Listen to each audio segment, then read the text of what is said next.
Assalamu alaikum, respected parents and dear students. This is me Behrouz Ahmed Khan. उम्मीद है आप सब खैरियत से होंगे। जैसे कि आप सब जानते हैं कि कोविड वंस अगेन एक मरतबा फिर कोविड ने अपना असर दिखाना शुरू कर दिया है। तो यही गुजारिश करूँगा आपसे कि तमाम लोग प्रिकॉशंस का ख्याल करें, अपना ख्याल रखें और दूसरों का भी ख्याल रखें। मास्क वगैरह यूज़ करें और जो भी प्रिकॉशंस गवर्नमेंट की तरफ से फॉलो करने का कहा जा रहा है उसको फॉलो करें। तो डियर स्टूडेंट्स, जैसे कि हम चैप्टर नंबर 1, 2, 3, 4 स्टडी कर चुके हैं। तो अब हमने आगे मिड टर्म के एग्ज़ाम आप दे चुके हैं। तो मिड टर्म के एग्ज़ाम के बाद हमने अपना सिलेबस आगे कंटिन्यू करना है। तो सिलेबस को कंटिन्यू करने के लिए अब हमने मज़ीद स्टडी करनी है आगे नेक्स्ट चैप्टर्स। तो 4 चैप्टर रिमेनिंग है आपके सेकेंड टर्म में। जिन 4 चैप्टर में से आज जो हम चैप्टर स्टार्ट करने जा रहे हैं उस चैप्टर का नाम है मैट्रिसेस। मैट्रिसेस हम स्टार्ट करेंगे आज, और इसके अलावा मैट्रिसेस के इन टॉपिक्स की हम आज बात करेंगे। Introduction of matrices, notation of matrices, order of matrix, location of elements, types of matrices, rectangular matrix, square matrix, diagonal matrix, scalar matrix, identity matrix and null matrix. तो इन तमाम चीज़ों की हम बात करेंगे। तो डियर स्टूडेंट, स्टार्ट लेते हैं चैप्टर मैट्रिक्स से। सबसे पहले बात करेंगे कि व्हाट इज अ मैट्रिक्स।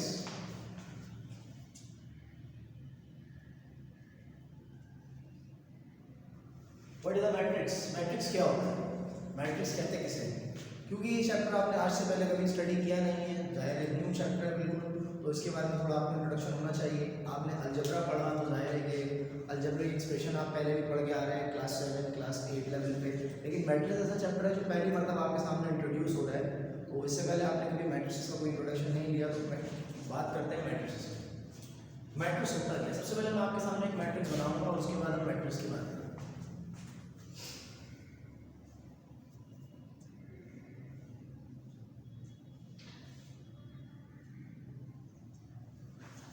आपने देखा कि मैंने आपके सामने एक मैट्रिक्स बनाया। आप नहीं जानते कि ये मैट्रिक्स है, लेकिन मैं कहता हूँ कि ये मैट्रिक्स है। अब बात करें कि क्या वजह है कि ये मैट्रिक्स है, इसको मैट्रिक्स क्यों कहा जा रहा है।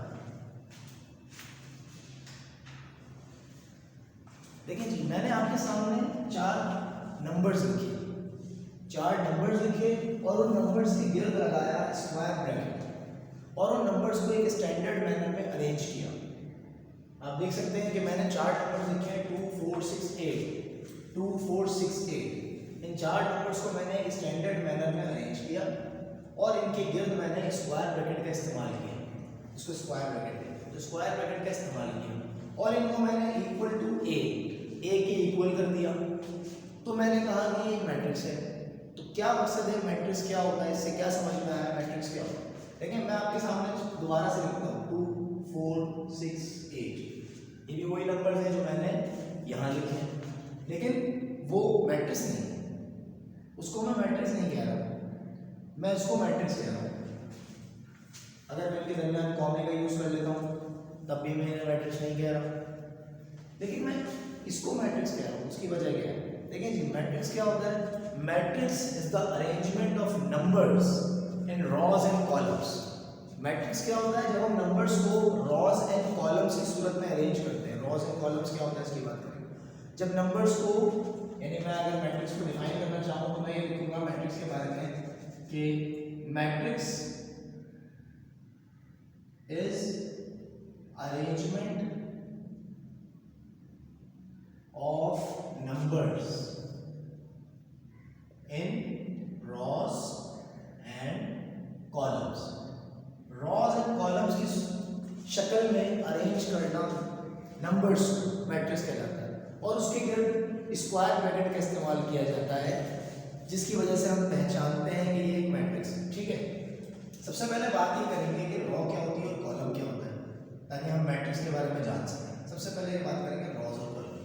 देखिए बेटा, रॉज और कॉलम्स बेसिकली आपकी जो कॉपी होती है, जो रजिस्टर होता है आपका, आप देखते हैं रजिस्टर के अंदर जो है वो लाइन्स होती है जिसके ऊपर आप लिखते हैं, राइटिंग करते हैं, तो लाइन्स होती है। ये लाइन्स जो है बेसिकली रॉज कहलाती हैं। इन लाइन्स को आप रॉज कहते हैं। जो हॉरिजॉन्टल लाइन्स हैं वो रॉज कहलाती हैं। ये हॉरिजॉन्टल लाइन्स हैं। आप देख रहे हैं ये बॉर्डर चल रहा है, ये भी एक लाइन है, ये एक रॉ है। रॉ को मेंशन कर रहा है। इसको देख के आगे समझें कि ये तो रॉ है। जो हॉरिजॉन्टल लाइन होती है वो एक रॉ होती है। जो मैंने ये जो डिफरेंट आइटम्स लिखे हैं कि इनकी डिफरेंट रॉज हैं। ये मेरे पास टोटल मैंने 6 रॉ, ये 5 और फिर ये 6, 11, 12 रॉज के अंदर मैंने ये तमाम पॉइंट्स नोट डाउन किए। हालांकि मैंने यहाँ पे लाइंस नहीं लगी, ना मैंने लाइंस लगाई हैं, लेकिन बहरहाल मैंने रॉस का इस्तेमाल, मतलब ये एक रॉ है, ये एक रॉ है, ये अगर आप कॉपी के अंदर से नोट डाउन करेंगे तो एक रॉ में ये लिखेंगे, फिर नीचे वाली रॉ में ये लिखेंगे। तो बेसिकली जो हॉरिजॉन्टल लाइंस होती हैं उन्हें रॉस कहते हैं। तो ये आपके पास रॉस है। कॉलम क्या होता है? कॉलम आपके पास आप लाइन स्केच करते हैं, बॉर्डर बनाते हैं पेज का, पेज के ऊपर सबसे पहले आप क्या करते हैं, पेज के दोनों तरफ लाइन स्केच करते हैं, ठीक है, ये कॉलम है। आप क्या करते हैं, जैसे वर्ड्स मीनिंग हो गए या वर्ड सेंटेंसेस वगैरह बनाते थे आप, तो उसमें क्या करते थे, आप कॉलम बनाते थे इस तरह से, वर्ड्स मीनिंग, रॉस तो इसमें लगी होती है, लेकिन आप क्या करते हैं, कॉलम्स बनाते हैं। तो वर्टिकल लाइन जो है ये कॉलम्स है, वर्टिकल लाइन जो है ये कॉलम्स है। वर्टिकल लाइंस को आप कॉलम कहते हैं, और जो हॉरिजॉन्टल लाइंस हैं, हॉरिजॉन्टल लाइंस को आप क्या कहते हैं, रॉ कहते हैं, ठीक है। हॉरिजॉन्टल लाइंस आपके पास रॉस कहलाती हैं, वर्टिकल लाइंस कॉलम कहलाती हैं। अब बात करेंगे मैट्रिक्स की। मैट्रिक्स के अंदर रॉस एंड कॉलम क्या मकसद हुआ, और स्क्वायर ब्रैकेट मतलब मैंने आपके सामने पहले भी ये बना के दिखाया था A, और यहाँ लिखा था मैंने 2, 4, 6, 8, ठीक है। मैंने कहा ये एक मैट्रिक्स है। सबसे पहले मैंने एलिमेंट्स को अरेंज किया रॉस एंड कॉलम्स में। देखें, एक रॉ दूसरी रॉ, एक कॉलम दूसरा कॉलम, एलिमेंट्स को अरेंज किया रॉस एंड कॉलम्स की शक्ल में, एक रॉ दूसरी रॉ। एक और मैट्रिक्स बना के दिखाता हूँ आपको,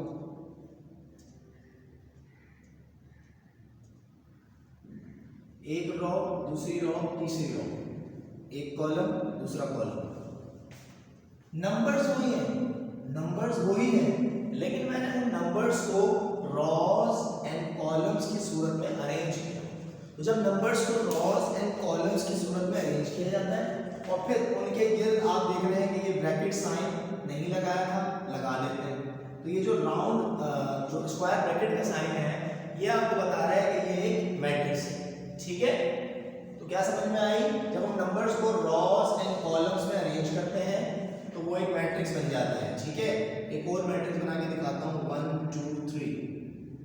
देखें, ये भी एक मैट्रिक्स है, इसके अंदर एक ही रॉ है बस, लेकिन कॉलम एक ये है, दूसरा ये है, तीसरा ये है। मैं लाइन इसलिए लगा रहा हूँ ताकि आपको पता लगे कॉलम होता क्या है। वैसे लाइन इसलिए लगाई है कि जाहिर है, लेकिन लाइन लगाने का मकसद ये आपको पता लगे एक कॉलम ये है, दूसरा कॉलम ये है, तीसरा कॉलम ये है, रॉ एक ही है, ठीक है। तो रॉस एंड कॉलम्स की सूरत में जब हमने नंबर्स को हमने अरेंज किया, ठीक है, और उसके अंदर हमने क्या किया, स्क्वायर ब्रैकेट का इस्तेमाल कर दिया, तो ये क्या बन गया, एक मैट्रिक्स बन गया। आई थिंक आप लोग इस बात को समझ गए, ठीक है। अब बात करते हैं नोटेशन की। बेटा नोटेशन क्या होती है, ठीक है, नोटेशन की बात करेंगे। नोटेशन क्या होती है? नोटेशन का मतलब ये नोट करना, कैसे नोट किया जाएगा। एक मैट्रिक्स को किस तरह नोट किया जाता है, जैसे ये मैट्रिक्स है, इसको नोट, डिनोट, इसका नाम कैसे रखा जाए, इसको किस नाम से पुकारेंगे। तो इसको नाम पुकारने के लिए हम क्या करते हैं, अल्फाबेट का नाम देते हैं, किसी भी अल्फाबेट का। मैट्रिक्स की जो नोटेशन है वो इंग्लिश अल्फाबेट्स में से किसी भी अल्फाबेट से की जा सकती है।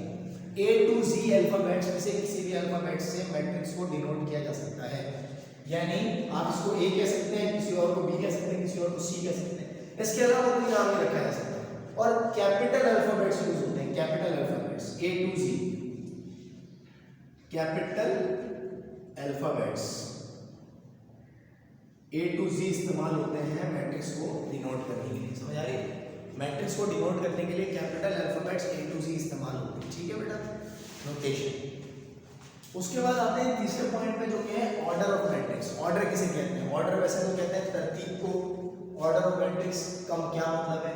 ऑर्डर ऑफ मैट्रिक्स का मतलब ये है कि मैट्रिक्स का ऑर्डर क्या होगा, मैट्रिक्स की तरतीब क्या होगी। इसका मतलब ये है कि मैट्रिक्स बेसिकली उसको आप पहचानेंगे कैसे कि ये मैट्रिक्स कौन सा मैट्रिक्स है, ये मैट्रिक्स कौन सा। जैसे एक अगर हम प्लॉट की बात करते हैं, किसी घर की बात करते हैं, तो उसको जो है वो हम यार्ड्स के अंदर डिनोट करते हैं कि भाई ये जो है वो 40 यार्ड्स का प्लॉट है या ये 80 यार्ड्स का प्लॉट है, ये इस तरह से किसी भी चीज़ की मेजरमेंट। अगर बोर्ड की बात करते हैं तो भाई ये बोर्ड जो है वो 12 बाय 6 का है, 12 जो है वो हॉरिजॉन्टल में है, वर्टिकल में 6 है। इस तरह से किसी चीज़ का, हर चीज़ का कोई ना कोई मेजरमेंट होती है। तो जो मैट्रिक्स की मेजरमेंट है इसे हम ऑर्डर कहते हैं। मैट्रिक्स की मेजरमेंट को हम ऑर्डर कहते हैं, ठीक है। ऑर्डर कैसे निकलेगा, देखिए ऑर्डर ऑफ मैट्रिक्स की बात कर रहे हैं। देखिए जी, मैंने एक मैट्रिक्स बनाता हूं आपके सामने, ठीक है, 5 7, इसको मैंने दिया B का नाम, मुझे इसका ऑर्डर लिखना। आपको मैं बता चुका हूं कि एक मैट्रिक्स के अंदर रॉज होती हैं और कॉलम होते हैं, ठीक है। एक मैट्रिक्स के अंदर रॉज होती हैं और कॉलम होते हैं। अब जो मैट्रिक्स के अंदर रॉज और कॉलम होते हैं तो हम उसकी जो मेजरमेंट करते हैं, जिसका ऑर्डर लिखते हैं, वो रॉ मल्टीप्लाई बाय कॉलम की सूरत में लिखते हैं। रॉ मल्टीप्लाई बाय कॉलम की सूरत में लिखते हैं, यानी raw into column, raw by column या रॉ मल्टीप्लाई बाय कॉलम, ठीक है। क्या मकसद इसका, मैट्रिक्स के अंदर जितनी रॉज हैं 1 2 मल्टीप्लाई बाय जितने कॉलम हैं 2। इस तरह लिख के इसको इस तरह रीड किया जाता है कि ये 2 बाय 2 का मैट्रिक्स है। This is a 2 by 2 matrix, ये 2 बाय 2 का मैट्रिक्स है, ठीक है। यानी इसमें 2 रॉज है और 2 कॉलम। जो फर्स्ट वन है वो मेंशन कर रहा है रॉस को और सेकंड वन मेंशन कर रहा है कॉलम्स को, तो इसे हम कहते हैं रॉ बाय कॉलम, यानी 2 बाय 2 का मैट्रिक्स। एक और एग्जांपल लेते हैं। फॉर एग्जांपल एक और मैट्रिक्स बनाता हूं मैं आपके सामने, 1 और 3, ये एक मैट्रिक्स है, ठीक। अब ये जो मैट्रिक्स है 1 और 3, इसके अंदर आपके पास कितनी रॉज हैं, जरा ध्यान से देखें, 1 और 2। कॉलम कितना है, सिर्फ और सिर्फ 1, तो इसमें कितनी रॉज हो गई, 2, और कॉलम कितना हो गया, 1। तो ये 2 बाय 1 का मैट्रिक्स है, 2 बाय 1 का मैट्रिक्स है, समझ आ गई बात, ये 2 बाय 1 का मैट्रिक्स है। नेक्स्ट आई थिंक आ गई होगी समझ। नेक्स्ट हमारे पास जो है वो है location of elements. Location of elements की बात करते हैं।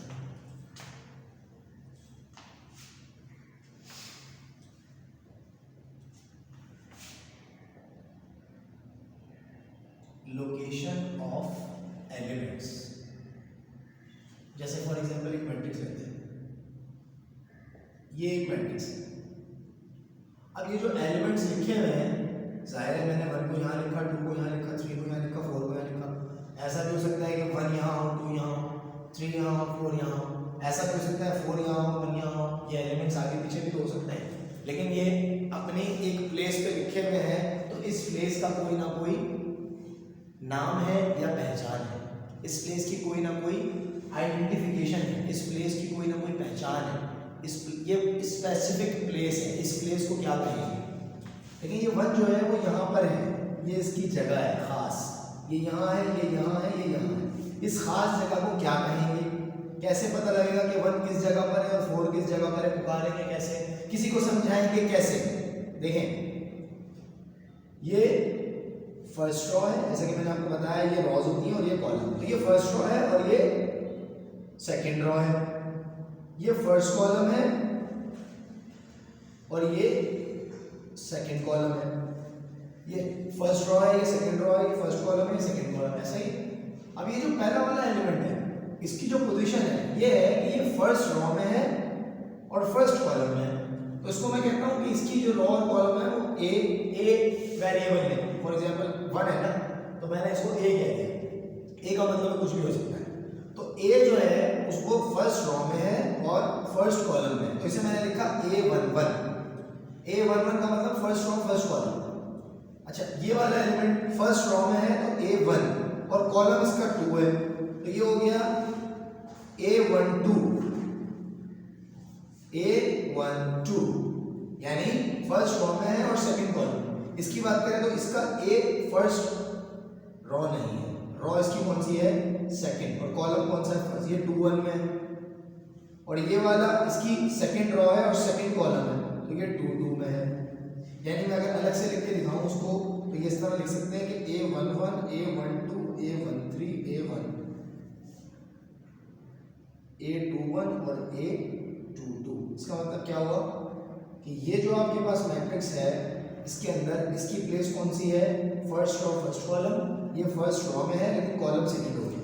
ये सेकंड रॉ में है और कॉलम फर्स्ट है, ये सेकंड रो में और कॉलम भी सेकंड है, तो ये होती है इनकी लोकेशन।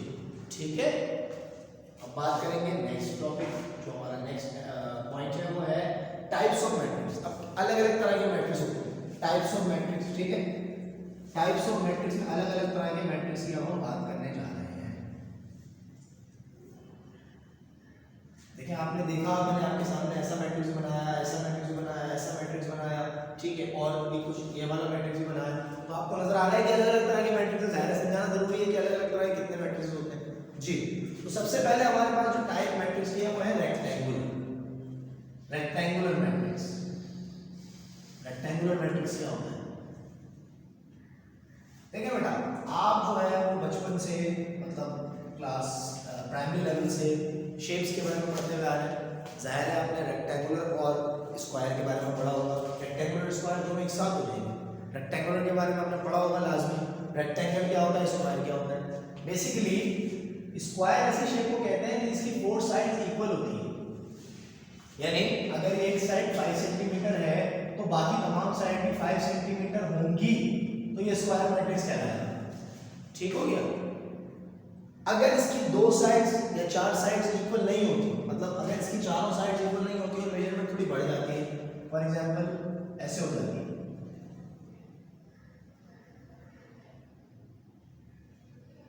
यानी ये दोनों साइड्स 5 सेंटीमीटर है लेकिन ये वाली बढ़ गई हो गई 7 सेंटीमीटर।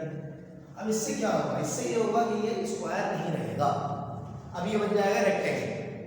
ठीक है, चाहे वो ऐसे हो या ऐसे हो, अगर चारों साइड्स इक्वल नहीं रहती तो वो रेक्टेंगल बन जाता है। ठीक है, यानी रेक्टेंगल मैट्रिक्स वो होता है जिसके अंदर मैट्रिक्स नहीं, सॉरी सिर्फ रेक्टेंगल की बात करूं, मैट्रिक्स में भी आते हैं।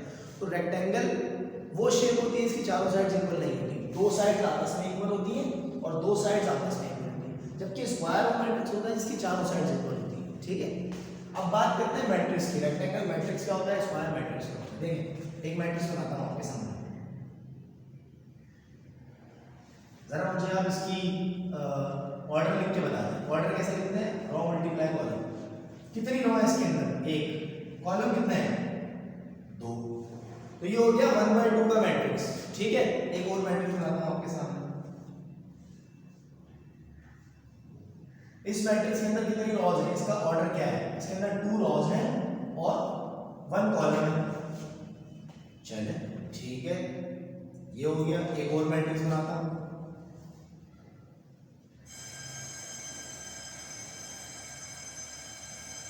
ये आपके सामने एक मैट्रिक्स है, इसका ऑर्डर क्या है, 2 रोज है और 2 कॉलम है।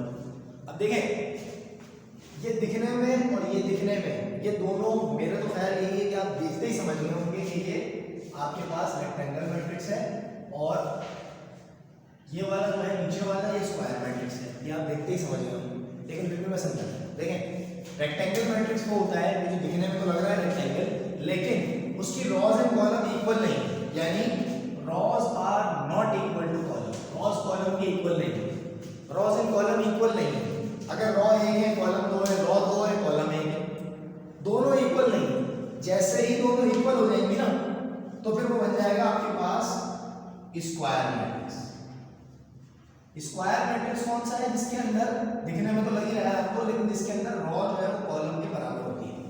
ठीक है, जिसके अंदर रॉ कॉलम की इक्वल होती है, 2 रॉज हैं 2 ही कॉलम है, तो वो स्क्वायर मैट्रिक्स होता है। इसके अंदर रॉज और कॉलम इक्वल नहीं होते।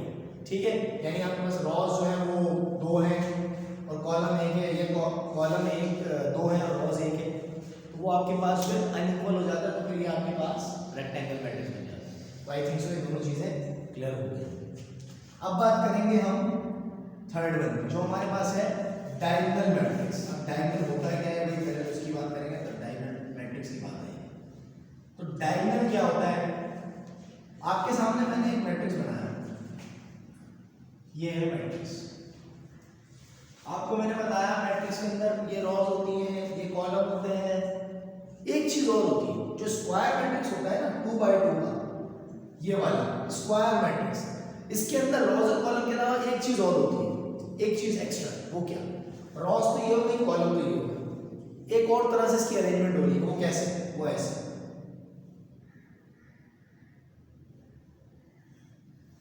आप देख रहे हैं कि इसके अंदर एक क्रॉस सेक्शन भी बन रहा है, क्रॉस सेक्शन भी बन रहा है। ये जो क्रॉस सेक्शन बन रहा है इसको डायगोनल कहते हैं। ये भी आपने पढ़ा है डायगोनल के बारे में कि ये जो रेक्टेंगल है इसके अंदर ये होते हैं डायगोनल सेक्शन, इस तरह से जो होते हैं वो डायगोनल सेक्शन होते हैं, क्रॉस सेक्शन, ठीक है। तो आपके मैट्रिक्स में भी सिर्फ स्क्वायर मैट्रिक्स में आपके पास 4 एलिमेंट्स हैं, रॉस और कॉलम्स की अरेंजमेंट होती है, जैसे ये 2x2 का मैट्रिक्स है, लेकिन इसके अलावा इसकी एक स्पेसिफिक अरेंजमेंट और है, वो क्या है, डायगोनल। ये जो क्रॉस सेक्शन है ये डायगोनल कहलाता है।